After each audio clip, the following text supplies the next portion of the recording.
Terima kasih Anda masih bersama kami dan kita masih berdialog mengenai melindungi anak dari predator anak. Oke Mbak Devi, ini kan sudah terjadi dan tentu kita tidak menginginkan hal serupa terjadi kembali. Kalau dari Anda sendiri sebagai pengamat sosial, apa yang ingin Anda sampaikan kepada pemirsa di rumah? Ya, kita berterima kasih kepada aparat yang tentu saja sudah membantu keluarga untuk bisa mengungkap kasus ini dengan cepat agar tidak bertambah lagi korban. Namun yang lebih penting adalah bagaimana kita semua sekarang, terutama pimpinan-pimpinan terkecil di seperti RT RW, sering melakukan advokasi tentang ini.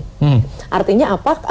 Kadang-kadang berita seperti ini langsung tutup dengan berita-berita lain ya. Sayang sekali. Jadi kami terima kasih pada media yang tidak lelah untuk mengangkat kasus ini karena ini bahayanya ada di sekitar kita tanpa kita sadari. Oleh karenanya, kalau menurut hemat saya, kita semua sangat berharap pada RT dan RW untuk membangun komunikasi yang baik dengan warga untuk mengingatkan semua orang tua. Suka atau tidak suka mereka mendengar tentang ini, mereka harus waspada bahwa ini sangat mungkin terjadi di lingkungan mereka.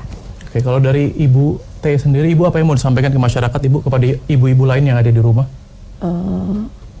Ya saya sarankan sama ibu-ibu supaya lebih dekat sama anaknya, sering nasihat-nasihat yang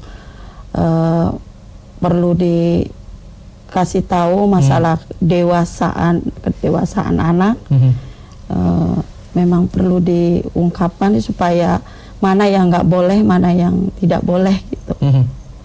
Oke, baik Mbak Devi, mungkin terakhir nih Mbak, kalau misalnya kita mungkin tadi melihat anak atau keponakan gitu ya misalnya, terindikasi misalnya menjadi korban dari predator anak, ini apa sih yang bisa kita sebagai orang tua tuh langsung cepat yang bisa kita lakukan itu apa untuk meminimalisir dampaknya? Yang pasti kita harus menunjukkan sikap yang tenang. Jangan kemudian kita terlihat emosi. Emosi itu kan bisa, kalau nggak kita terlalu sedih atau kita terlalu marah atau kita terlalu takut. Emosi itu tidak boleh kelihatan agar kemudian anak merasa aman dan nyaman bercerita dengan kita.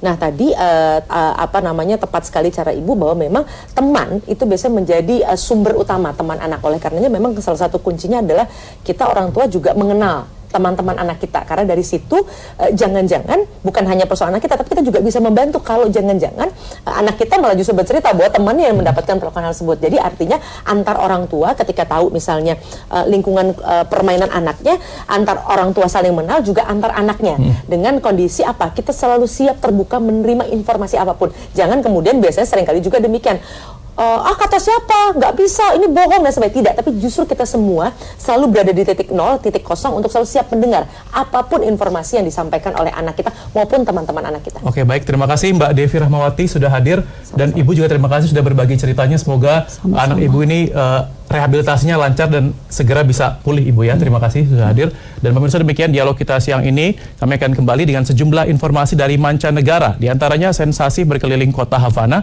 dengan taksi mirip kelapa. Tetaplah bersama kami di Newsroom.